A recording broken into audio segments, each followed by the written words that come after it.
Hello, hi.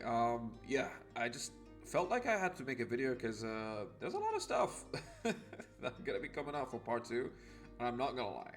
Part one was saved just by the amount of content that it had. Because let's be honest, the stream didn't cover like anything that had that part one had, because there's so much stuff to do in part one. The amount of events, the amount of things that are in it. Even though I'm not that big of a fan of the units, I think the units themselves are insanely OP. Right. So yeah, at least we have that. And part one was very good for the content. I'm not a fan of the how they did the characters, but I'm really happy about how much content they gave us in part one. So part two, hopefully we'll be continuing that trend and even more. I just saw that the new data download for the global just dropped, so I decided to talk about it. So yeah. Anyways, there's a bit here, so let's just get right into covering some of this stuff. So we have two new characters, which are LR Nova Shenron. I'm pretty sure this is a free-to-play. I'm not. Correct me if I'm wrong. I think this is a free-to-play event that you can get, which is cool, right? Also, there is a new pan, which I'm hearing a lot of people are saying pan is really good. I haven't seen her like kit yet, but we'll be covering that after we just get the new info out of the way. Also, new Daima stage, new models for Daima. You know, it makes me a little mad, but it is what it is. We move on. We'll have their event soon enough. Hopefully in the next anniversary, I guess. I don't know. But anyways, new models. Yeah. Moving on, we have a new model for Shenron, which is you got swag. You got that cool pose. Cool. We also got a title screen and a home menu PMG. It's the Dan Kokoros. Like probably my favorite song out of like OG Dragon Ball for sure. I love Dan Kokoro. It's so good. So yeah, very cool. Fixed awakening medals. Yeah, I mean this is just quick. Like these are gonna be the awakening medals for Shenron. So you can't really grind for Shenron, unfortunately. But you can, it's just like it's cool to have the models here. Anyways, so we're gonna be having a GDC 2025 movie 2. I'm not sure what this means. Maybe it's just when you start up the game, you'll have a quick trailer. I'm not too sure about that. So the interesting part here is Scorching Serious Showdown. I'm thinking this is a continuation of the special battle that we had in part one, which was very good. It was a very hard battle. However, it was one of my favorite fights in Dokkan's history. Like they really nailed that, and that for me made part one just very fun and very good. So yeah, hopefully Scorching Serious Showdown is just as good as that, or maybe even better. We'll see. Hopefully there's no lockings. I guess it makes the fights harder, but I don't like locking any character. It's not fun. Okay, that's all I'm gonna say. There's also a new stage for Daima, which again I don't care. Like whenever I see Daima, I just get mad. So I'm like, okay, cool. Well, sure, bro. This is the only content for Daima that we have in the game. Whatever. Also, we're getting new title screens, new skill orbs, and limited time boosts. I've heard the old Super Saiyan 4s, like Goku and Vegeta, and maybe Baby. I'm not sure if Super 17 also got the boost. They all got boosted. So now you can actually use them for a limited time with, better stats for the new events, which is very cool. Just a quick reminder for all of you who have these units. So yeah, very cool. Now we're gonna be moving on to the new characters kits. So this is gonna be very fun. Let's get right into it. I'm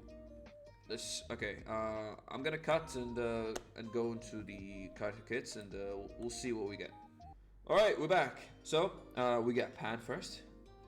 This right here is I'm not sure. She's either a banner unit or she is a free to play. Hopefully she is free to play because I prefer having very good free to play units, but it is what it is if she is a banner unit. So She is a GT Heroes or Hybrid Saiyans category.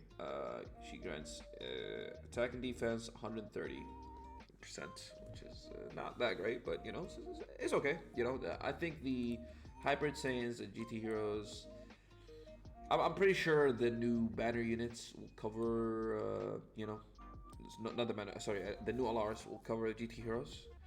So, but you know, Hyper Saiyans needed like a new leader. I'm not sure this is gonna cut it, but you know, I guess at least it's something. So, super attack raises attack and defense for 1 turn, causes supreme damage, a high chance of stunning the okay, so 50% chance of stunning, and raises ally defenses by 20% for 2 turns. Self-inflicted. Okay, that's insane. So she's insanely just supportive. So, well, she's not doing a lot of damage. Okay, okay. To me, I don't care for damage when it comes to like banner units, but I really care for like supports and things like this. This right here is insane. So very, very good. 20% is insane for 2 turns. Wow. Okay, so she's a very good slot 2 unit. Basic effects. Okay, that's very good. High chance of performing a crit. Again, I don't think I'll care about like critting or doing any damage with her. So damage reduction rates 20%. Okay, so we're starting really good with defenses here. Hopefully she gets more, but again, that's pretty good. Just having that with doing nothing, very good. Changes keys. Oh, she's a what? She can change spheres too. Wow. To rainbow key spheres. Okay, that's very cool.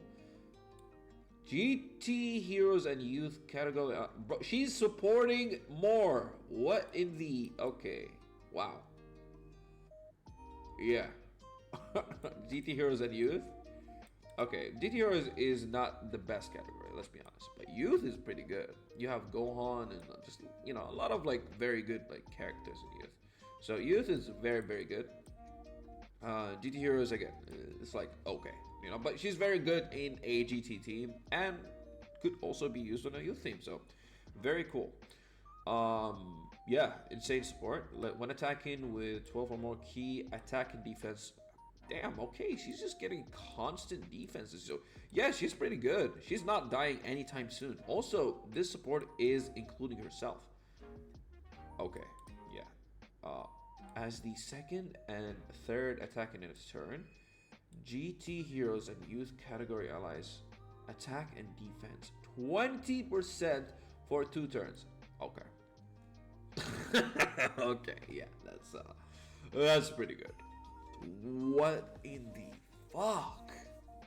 They just made her like that good for no reason. Okay, let's get reading. When all allies attack at the same turn are GT Heroes or Youth category characters. Foresees enemy super attack. She can also scout her? Okay. Okay.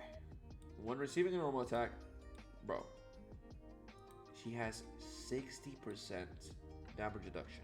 Well, for a normal attack. Still, that's insane. 60% for a potential banner unit. That is crazy. That is insane. After receiving an attack, launches 2 additional attacks, each of which has a high chance of becoming a super attack. So, like, okay, I wouldn't put her in like slot 1. Like, I guess you can, right? She has a lot of like defenses here, but you know, this is pretty good.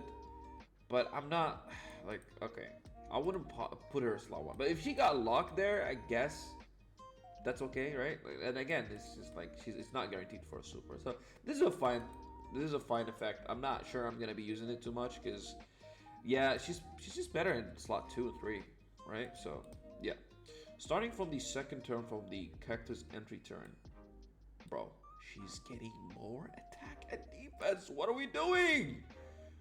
And one time to attack 200 and launches 2 additional attack, each of which has a great chance of becoming. So the second turn she comes in, that's her best turn. That's crazy. She's just like probably maybe attacking for 6 times if we like proc everything right. Like, so if we like got hits, after receiving an attack. So no, no, not this one.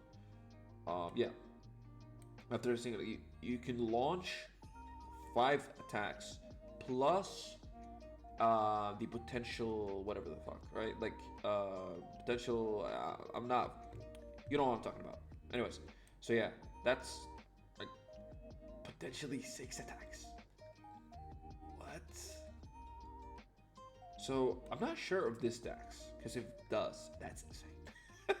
That's insane. She's literally supporting. Okay, I'm not. What is this? When there's a GT bosses category from the okay, this is again. She just crits if she fights any GT bosses, which again we're probably gonna have a very tough fight, including GT bosses and Shadow Dragon Saga. So yeah, she's gonna be doing a very great there. Holy fuck, she's insane. She's insane. Okay, like what are we doing? They just made her like one of the best like banner characters of all time. What? Why is she low-key better than Goku from Golden Week? That's crazy. This is crazy, bro. This is a banner character. A character that's not supposed to be this good. What are we doing? She has the best support in the whole game. Okay, maybe I don't know if I'm exaggerating, but I don't think so. This is crazy. All right, moving on. Like I'm not gonna lie, LR Nova has a lot, and I'm saying this like okay, yeah, he's definitely free to play. This right here just shows me that he's definitely free to play. Here's a lot to show, just to like maybe get close to how good Pan is. So okay, raise attack and defense by 44%. What a random ass number. It's not 50, it's just 44 for some reason. Okay. Sure. Okay, so this is the flame shot. What about this? For 4 turns. Okay, so he doesn't stack for that long. I guess it's fine. This is, again, he's doing damage. Sure. Let's read his kit. Yeah, that's a free-to-play character for sure. There's another Shadow Dragon Saga character ally attacking the same turn, which again you're probably gonna be playing with that team, or a Shadow Dragon Saga category enemy. Okay, key 4 chance of opponent crit 40. Like what is the obsession with this? Like just give him the 200 and that's it, man, or 50. I hate this number right here. When facing only one enemy, or when all allies attacking at the same turn are extreme class characters, you get more ki. So ki is just not gonna be a problem with this dude. Yeah, you're gonna be like, so 4 launches an additional 2 attacks, each of which has a high chance of becoming a super. Okay, so this is the only thing that has a 50% chance here. That's crazy. When attacking with 14 or more ki, okay, he's getting 44. Which is basically kind of covering this. Not entirely, but you know, it's okay. Damage reduction, 24%. So you couldn't do that 44 here? like I don't get it. Like that's not gonna cut it, man. When activating the active skill. Okay. Or when attacking with 24 ki attack. Sure. That's pretty good. Chance of opponent crit 44. So you're gonna have a high chance of critting. 88 chance of critting just by like attacking with full ki. Which again, I don't think this is gonna be a problem with this dude. When receiving a ki blast super attack. Okay, nullify it for 4 turns from the cactus enter turn. That's actually decent. That's really good. Like any ability that nullifies is pretty good. Great chance of nullifying it starting from the third. Okay, so it doesn't go away fully. That's actually like very good. Yeah, this is the best thing that he has. This is like kind of questionable because I'm just looking at his defense. Like, okay, that's not gonna cut it here, bro. Like, you're gonna get one-shotted with this. Like, unless like this kind of covers it. I don't know. Maybe the attacks here. We'll see. We'll see. But yeah, this is not it. He could have definitely had a good boost for the damage reduction, but he's okay. Like again, wow. Okay, let's see he's active. Let's see he's active. So massive. Yep. Causes disables enemy. Oh. We have this. That's pretty good. Yeah. Having just having any ability that disables attacks is just good. Okay. Like I'm not like this massively makes him like just a better unit, you know? Because this all of this right here until maybe this was mid, right? But this right here, this is actually pretty good. So, but what is the activation condition? Can be only okay. Whose HP is? Okay. I guess it's not bad, right? Like, it could be worse. It could be worse. Can be only activated when facing only one enemy and whose HP is 50% or less. Once only. Yeah. I mean, he's usable. Like, I'm not gonna say he's trash or anything, because I think this is pretty good, right? Like, nullifying any super attack is just always a good play. Like, and you know, it doesn't fully go away, right? You have a 70% chance of nullifying it, which is pretty good. 70 is high. So, but you know, his kit is just like nothing compared to Pan. Like, Pan should have been the new LR. Like, what is this? Pan is like hard carrying this. And oh my god, these categories are abysmal. What? This is the worst. Bro, no way. 1, 2, 3. Bro, you can fit him in 3 teams? That's crazy, bro. Okay. Yeah, this is actually sad. But at least, you know, to me, I like Nova Shenron, right? I haven't fully watched GT, but I generally, like, from the clips of like, Nova Shenron, I've always liked them, right? And, I'm a big fan of GT's designs overall. So, Nova is, like, one of these characters I just like the design of. And, you know, we didn't get Ice, which, again, I think Ice definitely needs a lot more representation in the game, but he's pretty cool. You know? So, yeah, I mean, he's mid. That's all I'm gonna say. He's pretty mid, but, you know, he's a free-to-play character, so, you know, like, there's only so much they can do for free-to-play characters. I get it, you know? Even though the team that we got for the Rosés were insane, like absolutely just phenomenal. But this right here is just like okay. Good one, yeah. It is passable. You can definitely have fun with him, but he's not gonna be a mainstay in the team for sure. But you know, it's cool to have. So yeah. Anyways, that's, I think, practically all the info I have to cover. Like, there's more stuff, but I feel like most of the stuff is just like new items that are probably gonna be useful, and I'm not like, I don't know how to look for these, so yeah, I'm not gonna be doing that. I was like just more interested in like covering these characters more than anything. So yeah, that's it. This is gonna be it for today's video. Hope you enjoyed watching, and I'll see you in the next one. Goodbye.